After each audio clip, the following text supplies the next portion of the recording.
Hi, I'm Rebecca from Strong Solutions Therapy, and this is your August Sanity Hack. So, welcome to the last month of summer, and I'm going to elaborate on the last meditation that I offered, which is Rick Hanson's "Taking in the Good."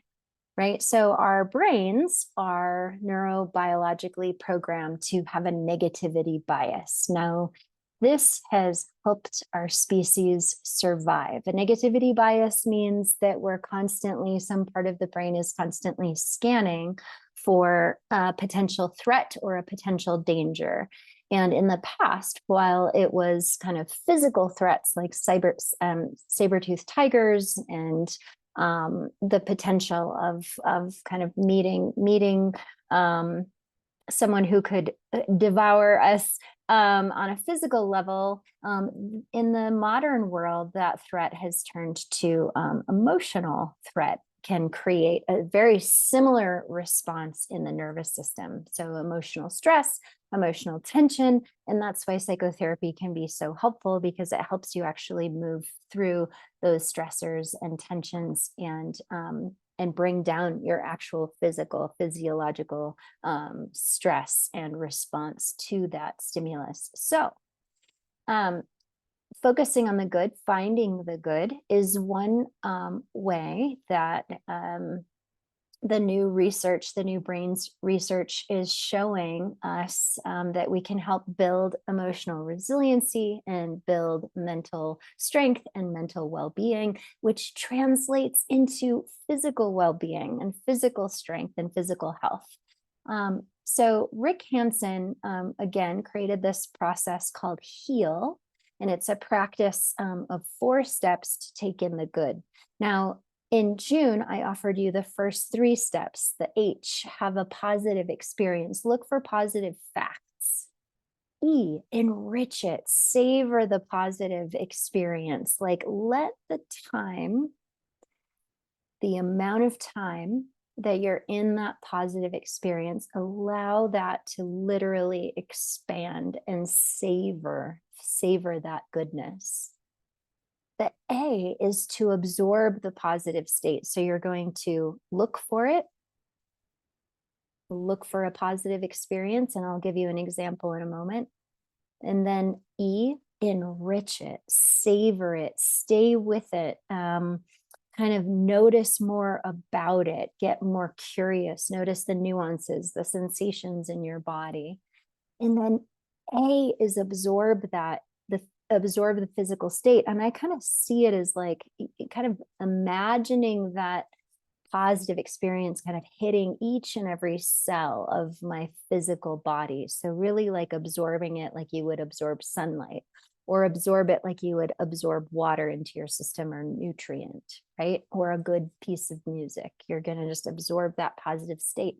And then today we're going to do the L, which is to link the positive and the negative material to enhance emotional resiliency. Now, if you're familiar with the window of tolerance, if you've worked with me, you're going to get this map of the window of tolerance that talks about nervous system and sort of red zones and green zones.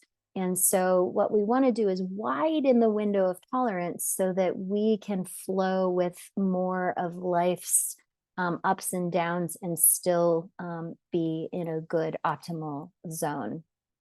Okay. So I want to give you an example that happened to me a couple of weeks ago. Some of you know I have a golden retriever. His name is Lumi. He is wonderful. He's 80 pounds of love. And we went to the creek just near our house, and somehow he got loose and took off across the creek up into the grass. And I was starting to think about ticks. I was starting to think about the road that was nearby. So here I was in the creek. I was looking at the sunlight, having this positive experience. Lumi was in the water. My feet were in the water. I was in this moment of really looking for the positive facts. I felt safe. I was appreciating the weather. I was taking in the beautiful experience of the stream water. And I was savoring it. I was just really cognizant of like this ecstatic, beautiful moment. And I was letting it kind of trickle into each and every cell, just like I was describing, like really absorbing it and letting my mind, like the seconds, right? So they say like 15 seconds, you want to stay with this positive state to start reprogramming the brain. Okay, something happens, Lumi gets loose, he runs through the creek up into the grasses, and immediately my negativity bias, I'm like, oh my gosh, ticks, oh my gosh, the road, oh my gosh, how far will he run? So immediately all of these alarms go off in my system, and I run through the creek and I run up the bank of grasses. Now it was early in the morning, so there was still moisture in the grass. Here's what happened. I'm like holding, so this is the L of heal, which is link the positive and negative material, right? So I'm holding this tension. My stress level is increasing. I'm in fear about losing my dog or something happening to him. And at the same time, I was just in this state of absorption. And in this, at the same time, I feel the moisture from the grasses hitting my calves, right? Hitting my legs. And to me, that reminds me of the East Coast. It reminds me of home. It reminds me of rain. It reminds me of living where there's water, which I really love. And it woke me up. Like I could, you know, how when you get rained on or you touch moisture, it's cool, it's wet, it enlivens your senses. And I remember appreciating that. I was like running towards my dog, calling his name, and simultaneously appreciating this gorgeous moisture and wetness hitting me.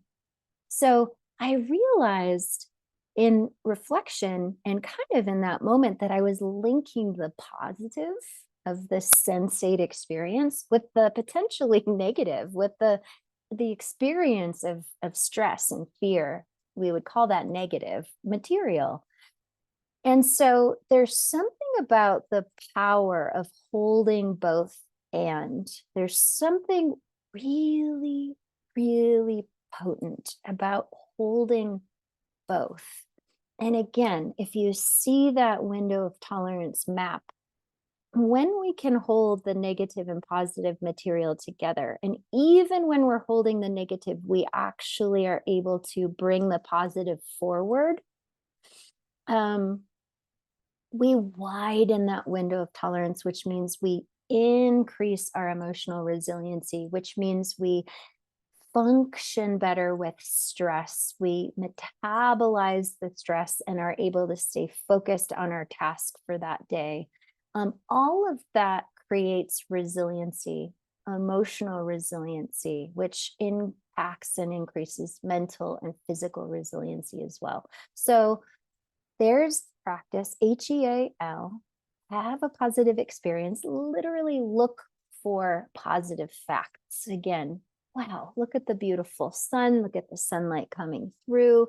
You know, we're in a like state of peace, right? So you're looking for the good and then enrich it, savor it, right? Stay with the positive. It's a discipline, takes practice. A, absorb it, let it trickle into each and every cell, absorb it more fully through your senses. And L, link that positive state with a negative material. Now, say you're not in the moment with something positive and negative, but you're in this heal practice, and then you're feeling that positive state, and then intentionally bring in something that's stressful. And see if you can toggle your awareness back and forth. And then allow the stressful or negative material take go to the back and enhance the positive. And then bring the negative back and see, if how that has shifted your experience. But just the most important thing is to notice that expanding window and being able to really hold the both and. It is a superpower. I encourage all of us to practice it, especially especially now. There's a lot of things to be stressed about. So it's more and more important all the time that we work with ourselves to create well-being. So taking in the good, I hope you enjoy this sanity hack. Feel free to share it with others. And I will be putting out an extra newsletter this week because I'm very passionate about our EMDR intensives, and I would like to see you come to Boulder or invite me to New York to work with you and help you resolve some of these issues in a matter of days versus taking months or years to feel better. Okay, thank you so much for listening, and happy August.